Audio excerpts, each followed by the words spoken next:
a Secretaria de Planejamento levantou uma documentação. Ali, originalmente, aquilo era um sítio só, bastante grande, 48 alqueires. Esse sítio foi subdividido em 17 propriedades, tá?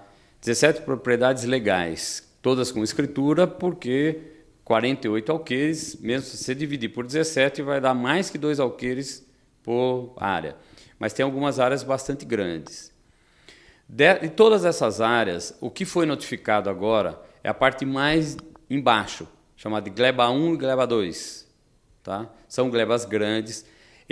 Os proprietários dessa gleba, que são de Campinas, são 2 pessoas físicas e uma imobiliária de Campinas, receberam a notificação e uma multa. Foi dado um prazo para que eles se defendessem. Tá? Não houve defesa, a prefeitura fez uma nova notificação, dando um prazo para que eles tirassem as cercas e as construções que houvessem lá. Me parece, a gente não sabe ainda, mas me parece que eles não tiraram. Não houve nenhuma movimentação em relação a isso.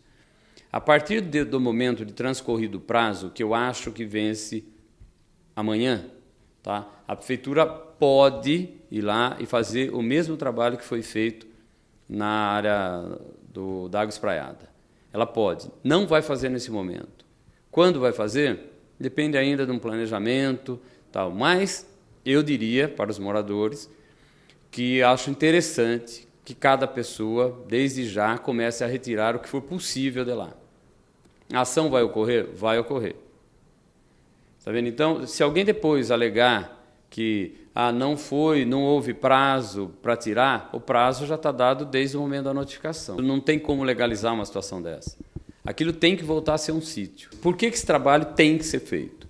Porque esses parcelamentos, quando eles ocorrem de forma irregular, né, ou seja, menores que 20 mil metros, você está criando núcleos com características de áreas urbanas num local totalmente distante, onde você não tem rede de abastecimento de água, você não tem rede de coleta de esgoto, você não tem coleta de lixo, você não tem escola perto, nada foi planejado para isso.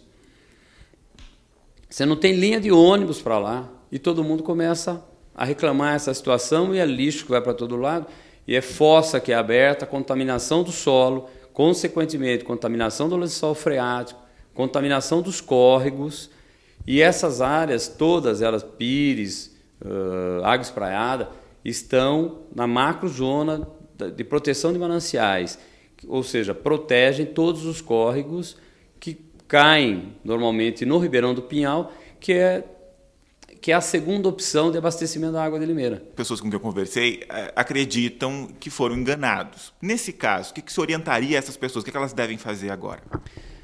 Em relação a elas serem enganadas, eu diria que o nome correto para isso é caíram no conto do vigário. Alguém disse que aquilo era legal, que vamos imaginar, eu acredito que seja por aí, que o desmembramento estaria em processo de aprovação, coisa que não existe, né? Não existe uma aprovação de desmembramento em área rural. Então, é daí que vem eles estarem sendo enganados.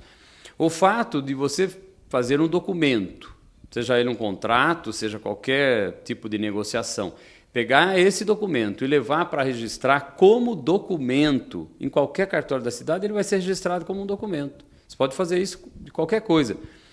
Não entender que esse eventual registro de um documento está significando que é uma escritura e que ela foi aceita pelo cartório de registro de imóveis como uma escritura do imóvel. Na minha opinião, como uma pessoa física, tá? Se eu estivesse envolvido nisso, eu até dei essa sugestão para eles, que eles se reunissem, todos contratassem um mesmo advogado e entrassem com uma ação contra a proprietária do imóvel, pedindo o ressarcimento do valor pago.